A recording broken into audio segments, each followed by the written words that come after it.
Assalamualaikum warahmatullahi wabarakatuh. Yang terhormat kepada Bapak Yudin Takyudin, Eskom IMSOS, selaku dosen pengampu mata kuliah Pendidikan Agama Islam, serta teman-teman sekalian yang saya banggakan. Izinkan saya, Fitri Wandari dari 2KP21PA, untuk menjelaskan materi mengenai masyarakat madani dan kesejahteraan umat.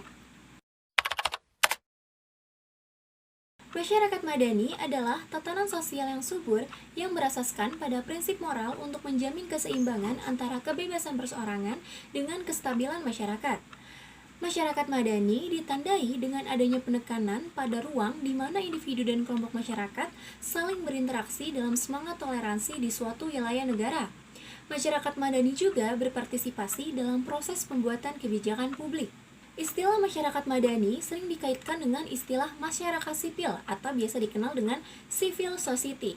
Sesuai dengan pendapat Anwar Ibrahim, masyarakat madani merupakan penerjemahan atau pengislaman dari konsep civil society. Sederhananya, civil society merupakan komunitas masyarakat kota yang berperadaban maju. Meskipun sering dilihat sama, namun masyarakat madani dan civil society ini memiliki perbedaan. Civil society memiliki konsep kegotong royongan yang menitikberatkan nilai kemanusiaan, sedangkan masyarakat madani seolah-olah hanya penerima perintah dari penguasa dan kurang aktif membangun bersama pemerintah.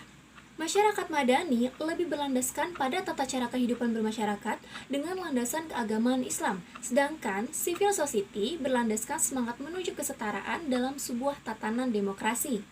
Civil society merupakan buah dari modernitas yang dilihat sebagai gerakan masyarakat sekuler yang meminggirkan Tuhan, sedangkan masyarakat madani lahir dalam asuhan dan petunjuk Tuhan yang dilihat sebagai sebuah masyarakat terbuka dan toleran yang bersumber dari Tuhan.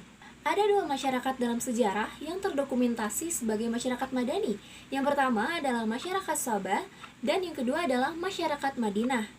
Sesuai dengan firman Allah pada Quran Surat As-Sabah ayat 15 tentang masyarakat madani yang berbunyi, Laqad kana lisaba'in fi maskanihim aya jannatani ayyamini wa shimal kulu min rizqi rabbikum washkurulla baldatun thayyibatun wa rabbun ghafur. Sesungguhnya bagi kaum Sabah ada tanda kekuasaan Tuhan di tempat kediaman mereka, yaitu dua buah kebun di sebelah kanan dan di sebelah kiri. Kepada mereka dikatakan, makanlah olehmu dari rizki yang dianugerahkan Tuhanmu, dan bersyukurlah kamu kepadanya. Negerimu adalah negeri yang baik, dan Tuhanmu adalah Tuhan yang maha pengampun. Konsep ekonomi konvensional yang memiliki berbagai sistem sudah diterapkan sejak lama di Indonesia, dengan berbagai dampak positif dan negatif yang muncul. Konsep ini menganut sistem kapitalis, sosialis, komunis, serta fasisme tergantung kebijakan dari masing-masing negara. Di Indonesia sendiri menganut sistem ekonomi campuran, yang biasa disebut juga sistem ekonomi Pancasila. Namun, pada tahun 1990-an muncul konsep ekonomi Islam yang kemudian menjadi populer di kalangan tertentu. Sebenarnya, secara garis besar, kegiatan di dalamnya hampir sama. Yang membedakannya adalah nilai-nilai Islam yang menjadi landasan dan pedoman pada setiap aktivitasnya.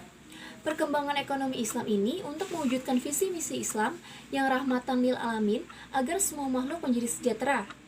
Penerapan ekonomi konvensional dirasa kurang bisa untuk menyejahterakan masyarakat dan malah membuat ketimpangan sosial semakin nyata, yang kaya makin kaya dan yang miskin makin miskin. Dengan adanya ekonomi Islam diharapkan bisa segera mengatasi masalah yang ada dengan menghilangkan penindasan antara petinggi dengan pekerja, tidak mengeksploitasi alam dengan semena-mena, dan masih banyak lagi, serta bisa menjadi solusi untuk mengentaskan kemiskinan yang ada di Indonesia dengan menerapkan kegiatan ekonomi yang saling menguntungkan satu sama lain. Ekonomi Islam didefinisikan oleh para ahli menjadi suatu ilmu yang mempelajari perilaku manusia dalam usaha untuk memenuhi kebutuhan secara syariah.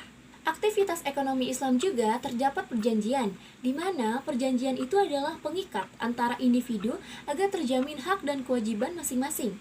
Ketika mengatur perjanjian dalam waktu yang cukup lama, diwajibkan untuk menulis pernyataan yang biasa dikenal dengan akad. Dalam ekonomi Islam, ada beberapa hukum yang menjadi landasan pemikiran dan konsep ekonomi ini.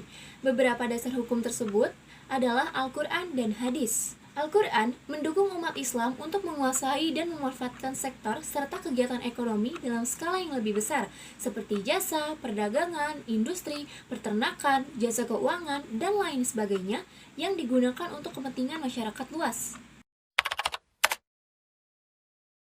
Wakaf adalah bagian hukum Islam yang mendapat pengaturan secara khusus dalam peraturan perundang-undangan Indonesia. Dengan demikian, wakaf merupakan salah satu lembaga hukum Islam yang telah menjadi hukum positif di Indonesia. Sebagai suatu lembaga keagamaan, di samping berfungsi sebagai ibadah kepada Allah, wakaf juga berfungsi sosial.